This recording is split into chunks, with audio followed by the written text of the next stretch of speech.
Hey, welcome to another episode of David's Elvis Movie Companion, helping you better appreciate the films of Elvis Presley and the music therein. Today's episode, we're going to talk about 1962's Follow That Dream. Now, to kind of explain this movie, which I like a lot, this is one of my favorites.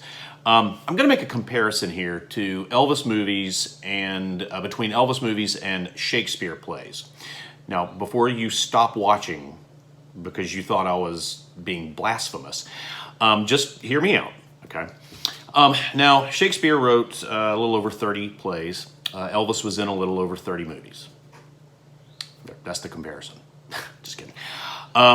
Here's the thing. Okay, so Shakespeare's plays are placed into some specific categories. You've got the comedies like Midsummer Night's Dream and Taming of the Shrew, Much Ado About Nothing.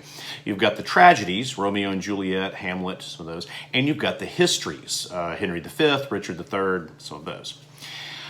But there are a couple of his plays that kind of defy those categories. They just don't quite fit into those categories. And so a lot of scholars have created a small kind of other type category called his romances. And plays like The Tempest and A Winter's Tale fall into that category. And Follow That Dream is similar in that way. Because with Elvis movies, you've got some very real dramas. And movies like King Creole, Jailhouse Rock, Charo, those come to mind.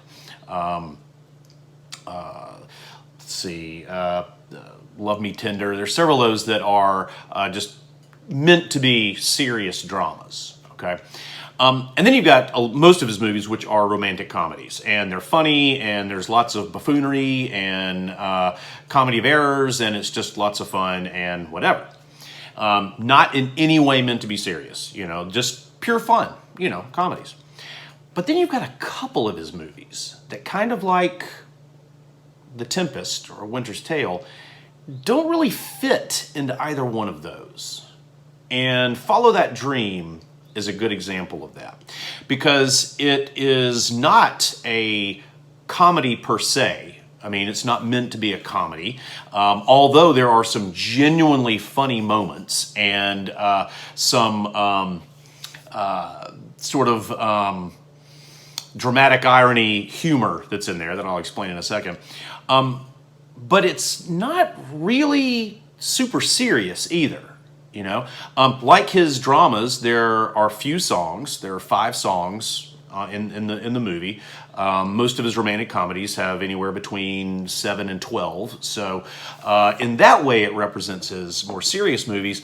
But like I said, there's nothing... I mean, there are a couple of serious moments, but he just wouldn't fall into the same category as, Flaming Star or, Loving You, some of those. So there's a lot to enjoy with Follow That Dream. His character, Toby Quimper, basically his family, and his family consists of Pop, a babysitter who has kind of become part of the family, and some twins, and there's some convoluted story of where they came from. But they have left wherever they were in the South and have decided to become homesteaders. And by that, they have claimed a piece of public land in Florida, and it's right next to the water, and they just claim it. They're homesteaders. I didn't even know that was a thing. Who knows? Maybe it's no longer a thing. I have no idea. In any event, that's where some complications ensue because obviously some government officials don't want them there. And so there's some conflicts with some government officials. The babysitter who's 19, she has a crush on Elvis. There's a social worker who also has a crush on Elvis, but she's kind of up to no good. There's some gangsters who come in, and all 60s movie gangsters are the same. They all look like caricatures of Al Capone. I mean, it's hilarious. And they decide they're going to homestead also with a floating casino. And one of the things that makes the movie both funny and endearing is Elvis's character. And his character is super, nice boy next door. But part of his character is meant to be very simple. And by that, I mean not too smart, as far as like book smarts. And he's got some, not necessarily common sense, but the way things work type smarts. But in terms of book smarts and being able to see kind of what's right in front of him, not so much. And this makes him pretty endearing and also leads to some of the comedy, because we know that there's something going on, but his character is, oblivious to some things. And so situations arise that make it funny for us because we know more than Elvis's character does. It is a fun movie. A couple of familiar faces in this movie. Arthur O'Connell plays Pop, and if you have seen Kissing Cousins, he is the dad in that movie. Let's see. Floyd the Barber. That's right, Floyd the Barber. Howard McNear. Floyd the Barber from Andy Griffith has a small part in this. He is a bank manager. He was also in Blue Hawaii. He was a travel agent in Blue Hawaii, but also in Blue Hawaii. We have the judge in this movie played Elvis's dad in Blue Hawaii. And, Roland Winters, this guy's name.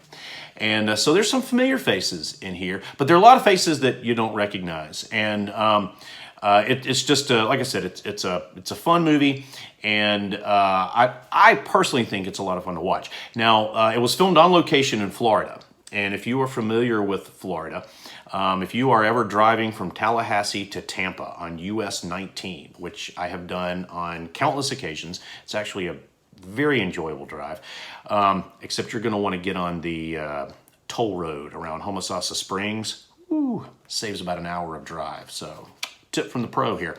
But there is actually a Follow That Dream Parkway near Yankeetown, Florida, where it was actually filmed on location. And so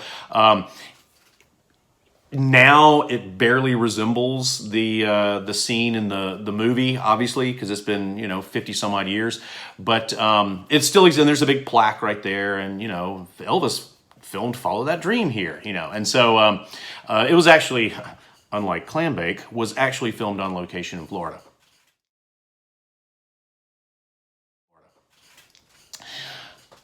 So the music. Let's talk a second about the music. I like the music, and right here, the little soundtrack here. I know this is a double feature soundtrack. It's got the Flaming Star and Follow That Dream, both of those soundtracks, as well as the Wild in the Country soundtrack. But there are technically 6 songs on the soundtrack, but one of them was not used in this movie, and that's a whistling tune. It was actually used in Kid Galahad. Great little song, great, pretty song. But there's a lot of good things in here on Follow That Dream. I love the title track. Angel is a beautiful song. Really, all 5 songs are terrific. So if you are looking to add some songs to your Elvis movie playlist, I would definitely choose Angel. I would choose It's a Wonderful Life and the title track, Follow That Dream. Those are the 3 I think that are the best, but really all 5 are enjoyable.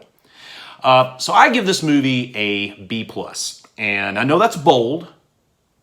It's bold, but I stand behind this grade. I stand behind it.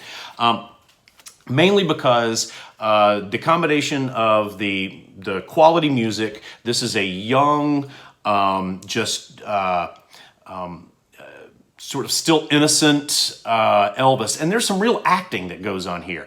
Some of the interplay between Elvis and Pop is hilarious. Elvis and the Gangsters, and again, it's all unintended from Elvis's character's point of view, but it is intended in terms of the movie. So this isn't one of those situations like, I don't know, one of those, you've seen movies before that are funny, but they're not supposed to be. because they're crappy.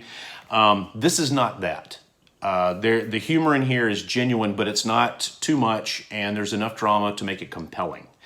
Some good acting, good music, decent plot, and just a good movie to watch. And it's a little bit of a dark horse. You know, it's not one that comes up in a lot of conversations. You don't see it very often in Elvis movie marathons, but it really is worth checking out. So, appreciate you watching, and enjoy the film.